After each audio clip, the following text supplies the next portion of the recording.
Hello friends, NR investment ideas में आपका एक बार फिर से स्वागत है। आज हम लोग लेकर के आए हैं एक बहुत ही इंटरेस्टिंग टॉपिक कि हमें शेयर मार्केट में क्या नहीं करना है। मार्केट में क्या करना है वो तो सभी को पता है कि मार्केट में बाय करना है और स्टॉक को होल्ड करना है और प्रॉफिट मिले तो सेल करना है, ये सभी को पता है। बट ये नहीं पता कि मार्केट में हमें क्या नहीं करना है। और ये पूरा का पूरा जो जर्नी है वो हम बेसिक से स्टार्ट करेंगे कि आपको जब शेयर मार्केट का बिल्कुल भी नॉलेज नहीं है, वहाँ से स्टार्ट करते हैं। समझ लो कि कोई न्यू बिगनर है जिसे बिल्कुल भी नॉलेज नहीं है, ये उनके लिए है, ना कि ये उनके लिए जो प्रो ट्रेडर है उनके लिए नहीं है। ये जो बिगनर है जो स्टार्ट कर रहे हैं अपनी इन्वेस्टिंग जर्नी की, उनके लिए आज मैं जो वीडियो बना रहा हूँ वो आज उनके लिए बना रहा हूँ। और एक और डिस्क्लेमर है, मैं कोई सेबी रजिस्टर्ड नहीं हूँ और और आज हम लोग जो भी चीज़ें कर रहे हैं वो सिर्फ नॉलेज शेयरिंग कर रहे हैं। जो हमारे पास नॉलेज है वो हम आपको अच्छी से अच्छी नॉलेज लोगों को प्रोवाइड कर सकें, तो इसके लिए कर रहे हैं। तो ये एक डिस्क्लेमर है कि we are not a SEBI register. तो अब हम लोग स्टार्ट करते हैं अपना आज का टॉपिक, जो है हमें शेयर मार्केट में क्या नहीं करना है। बिल्कुल बेसिक से स्टार्ट करते हैं। जब किसी भी बिगनर के लिए, जब कोई भी बंदा शेयर मार्केट में आता है तो वो यही समझ करके आता है कि मार्केट में बहुत पैसा बनता है, तो वो ग्रीडी बन से मार्केट में एंटर करता है। तो मार्केट में पहली चीज़ है, कभी ग्रीडी नहीं बनना है, ठीक है। और वो ग्रीडीपन में आकर के वो क्या करता है, मार्केट में इन्वेस्ट करने के लिए पहले सेविंग नहीं करता, वो पहले लोन लेता है। लोन लेकर के इन्वेस्टमेंट करता है, जो हमें कभी भी नहीं करना है। लोन लेकर के इन्वेस्टमेंट करना बहुत ही घातक साबित हो सकता है, क्योंकि क्या है, हमें बिल्कुल भी नॉलेज नहीं है और हमने लोन ले लिया। पहली गलती, लोन लेकर के हमने इन्वेस्टमेंट कर दिया कि मार्केट में एक अच्छा रिटर्न बनता है, जो हमें सोशल मीडिया पर, न्यूज़ चैनल पर सभी जगह बताया जाता है कि शेयर मार्केट में बहुत ही अच्छा पैसा बनता है और ये सारी चीज़ें, ये सब, वो जो न्यू ट्रेडर है, न्यू बिगनर है, वो ये सारी चीज़ें सुन करके मार्केट में एंटर करता है। वो भी लोन के साथ। तो ये सबसे पहली गलती उसकी। तो लोन लेकर के कभी भी हमें इन्वेस्ट नहीं करना है।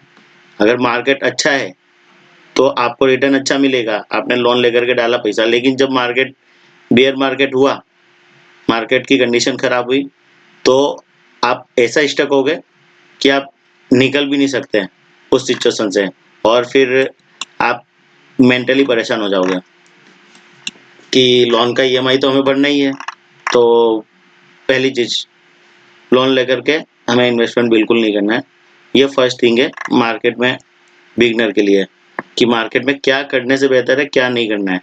तो पहला चीज़ है, लोन लेकर इन्वेस्टमेंट नहीं करना है। फिर सेकंड थिंग, जो भी हमारे पास सेविंग है, सेविंग्स है, सेविंग्स में से ही हमें इन्वेस्टमेंट करना है। जो भी आपके पास बचता है उसमें से इन्वेस्टमेंट करता है, लोन लेकर के इन्वेस्टमेंट नहीं करना।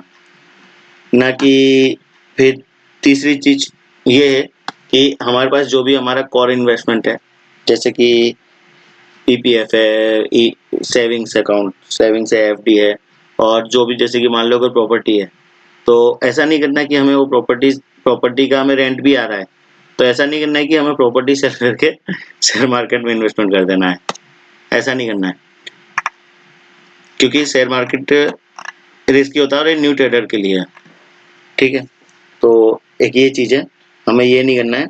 और जब मार्केट ग्रोइंग मोड में होता है तो काफ़ी अच्छा रहता है, लेकिन जब मार्केट बियर मोड में आएगा तो फिर ये जो चीज़ें हैं, लोन लेकर इन्वेस्ट करना, फिर हमारी जो भी कोर इनकम है या कोर प्रॉपर्टी है उसको सेल करके शेयर मार्केट में डाल देना, ये सारी चीज़ें बहुत ही घातक साबित होती है बाद में। तो ऐसा कभी नहीं करना है। आपके पास अगर एक्स्ट्रा इनकम हो, एक्स्ट्रा पैसे हो, उसी को इन्वेस्ट करना है, क्योंकि share market is like a business.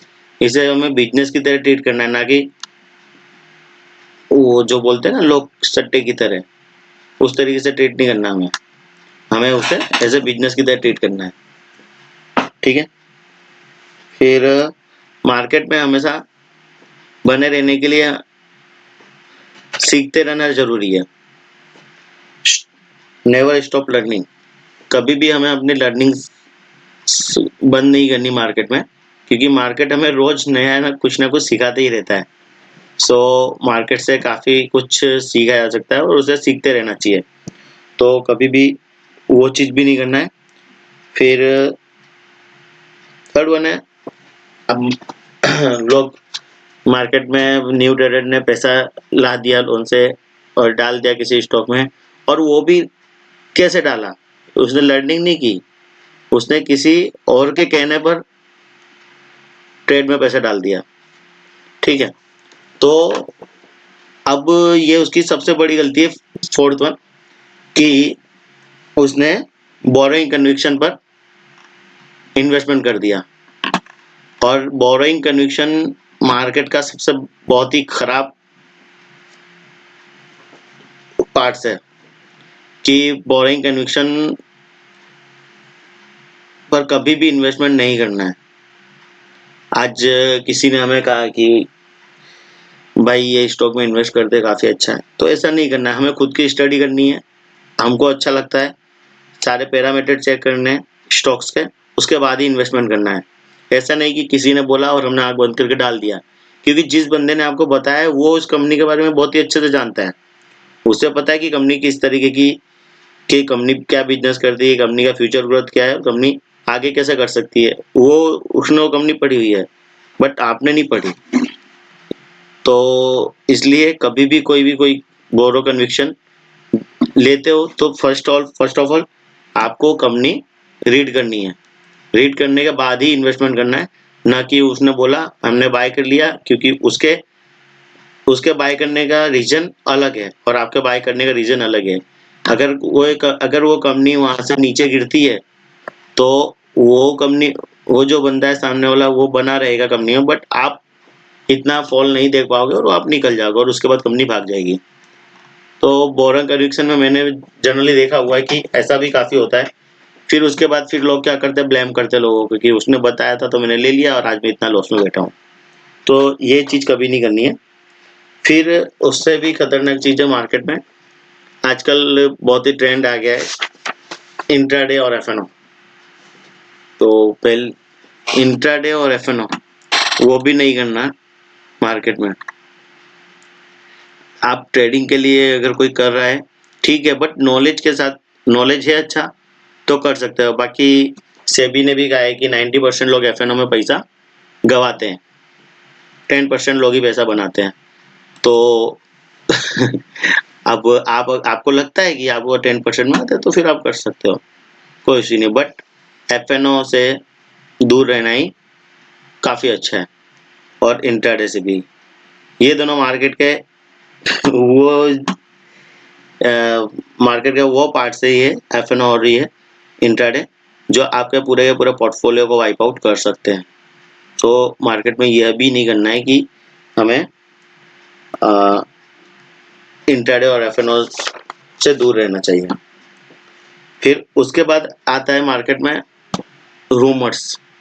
हमें किसी भी रूमर्स पर बाय नहीं करना है स्टॉक को। जैसे मार्केट में कोई भी पेनी स्टॉक होते हैं, ज्यादातर रूमर्स फैलाए जाते हैं पेनी स्टॉक से, क्योंकि सबसे ज्यादा इंटरेस्टेड होती पब्लिक पेनी स्टॉक में। और पेनी स्टॉक रिटेलरों को खींचने का सबसे अच्छा तरीका है। रिटेलर्स को पेनी स्टॉक बहुत ही अच्छे से अट्रैक्ट करते हैं। तो पेनी स्टॉक से हमेशा दूर रहना है, क्योंकि मार्केट में क्या होता है, रूमर्स फैलाए जाते हैं, फिर लोग बाय करते हैं पेनी स्टॉक्स को, और फिर स्टॉक्स में रैली आती है और ऊपर ले जाकर उन्हें स्टक कर दिया था, और फिर बहुत ही अच्छा डाउनफॉल आता है, और वो जो रिटेलर्स हैं हाई प्राइस पर स्टक हुए, वो फिर दोबारा निकल नहीं पाते स्टॉक से। तो always avoid the penny stocks, Penney share से दूर रहना है। फिर आता है फोर्थ पॉइंट, जो भी है, कि हमें अपना पोर्टफोलियो, जो भी हमारा पोर्टफोलियो है, long term investing, short term investing, हमें किसी भी एक ही पर्टिकुलर स्टॉक में सारा का सारा अमाउंट नहीं डालना है। हमें हमारा पोर्टफोलियो डाइवर्सिफाइड रखना है, क्योंकि मार्केट में एक ही टाइम पर सारी की सारी कंपनी तो परफॉर्म नहीं करेंगी, ठीक है। मान लो कि आज हमारे पास 1 लाख रुपीज है, हमने एक ही स्टॉक के अंदर डाल दिया और उस टाइम पर वो सेक्टर की हालत खराब हो गई, तो आपका फंड वहां पर हो गया स्टक। फंड स्टक हो गया, अब आपके पास ऑप्शन नहीं है कि आप उस फंड को निकाल सको, और आपका फंड स्टक हो गया और सेक्टर की हालत खराब है, तो वो आपका जो फंड है धीरे धीरे करके इरोड होते रहेगा और आप देखते रहोगे। तो इससे अच्छा है कि आप जो भी है 5-6 4-5 सेक्टर लो, 4-5 सेक्टर में से एक 2 स्टॉक अच्छे निकालो और उसके अंदर इन्वेस्टमेंट करो, वो ज़्यादा बेटर है। क्योंकि क्या होगा, अगर 2 सेक्टर अगर खराब चल रहे तो एक सेक्टर अच्छा चलेगा, तो भी आपका जो फंड है वो आपका सेव रहेगा। मीन्स जितना अगर तीसरे और चौथे स्टॉक में लॉस होगा, वो ये दो स्टॉक चलेंगे उसके अंदर आपका रिटर्न अच्छा बन जाएगा। तो एक ये चीज आप कर सकते हैं कि हमेशा पोर्टफोलियो हमें डाइवर्सिफाई रखना है, ठीक है। फिर अब इसके बाद आता है कि हमें मार्केट में क्या नहीं करना है। तो ये भी इसमें भी 2 चीजें डिपेंडेंट करती है। आपको फंडामेंटल के बेस पे भी होता है और टेक्निकल के बेस पे भी होता है। अब टेक्निकल के बेस पे ऐसा है कि हमें जो भी डाउन ट्रेंड के स्टॉक है, लॉन्गर टर्म डाउन ट्रेंड, जिस भी स्टॉकों का लॉन्गर टर्म डाउन ट्रेंड है, उन स्टॉकों को हमें हाथ नहीं लगाना। जैसे कि लोगों का पसंदीदा स्टॉक रिलायंस पावर ले लो, आइडिया ले लो, सुजलॉन है, ये सारे स्टॉक हैं जो लॉन्गर टर्म डाउन ट्रेंड है, जिन्होंने लोगों के पैसे को काफी अच्छे से, फिर अभी तो लेटेस्ट में पेटीएम आ गया हमारा, पेटीएम, तो पेटीएम है, ये सभी स्टॉकों का लॉन्ग टर्म देख लेने का जनरली हमें लॉन्ग टर्म डाउन ट्रेंड देखना है। अगर इन स्टॉक का लॉन्ग टर्म में डाउन ट्रेंड है तो इसे गलती से भी हाथ नहीं लगाना है हमें। वीकली चार्ट है, देखिए अभी वीकली चार्ट देखिए इसका। तो मार्केट में हमें क्या नहीं करना है, उसके लिए एक ये भी चीज बहुत जरूरी है।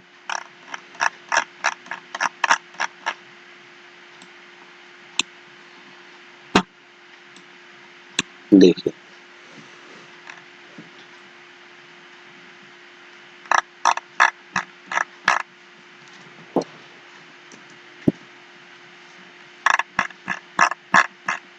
देखिए स्टॉक था 350 का और आज स्टॉक है 28 रुपए का, मतलब 90% फंड हो गया लोगों का वाइप आउट। तो कभी भी लॉन्ग टर्म का स्टॉक डाउन ट्रेंड में है तो उसे गलती से भी हाथ नहीं लगाना है हमें। तो एक ये चीज हमें ध्यान रखनी है, ठीक है। फिर इसके बाद आता है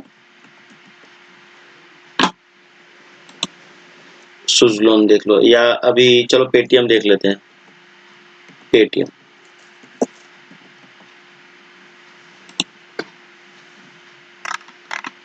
क्या करना है उसके, मार्केट में क्या करना है वो इसका बिल्कुल विपरीत है। देखिए 2000 रुपये लिस्टिंग प्राइस थी, आज स्टॉक चल रहा है 300 रुपये पे, 300 350 400 जो भी है। तो इसने भी, कंपनी ने भी लोगों को पैसा बनाकर नहीं दिया और लोगों का 70-80% वाइप आउट कर दिया है। तो लॉन्ग टर्म का जो स्टॉक है डाउन ट्रेंड में हो तो उसे गलती से भी हाथ नहीं लगाना है, ठीक है। एक ये चीज हुई। हमेशा स्विंग ट्रेड हो, पोजिशन ट्रेड हो या फिर लॉन्ग टर्म हो, हमें सिर्फ स्टॉक का ट्रेंड ही आइडेंटिफाई करना है। हमें बोलते हैं मार्केट में ट्रेंड इज अवर फ्रेंड। तो अगर स्टॉक का ट्रेंड अगर पॉजिटिव है तो हमें उस ट्रेंड के साथ ही चलना है। जहां पर स्टॉक का ट्रेंड वीक होता है वहां पर हमें एग्जिट कर देना है स्टॉक से, फिर भले ही वो कितनी अच्छी कंपनी हो, इट डजेंट मैटर। ट्रेंड अगर अच्छा है तो ट्रेंड के साथ रहोगे आप, ऑलवेज फॉलो द ट्रेंड। मैं एक ही चीज बोलता हूँ कि ट्रेंड को फॉलो करो, ना कि कंपनी को, और कंपनी के बिजनेस को फॉलो करो।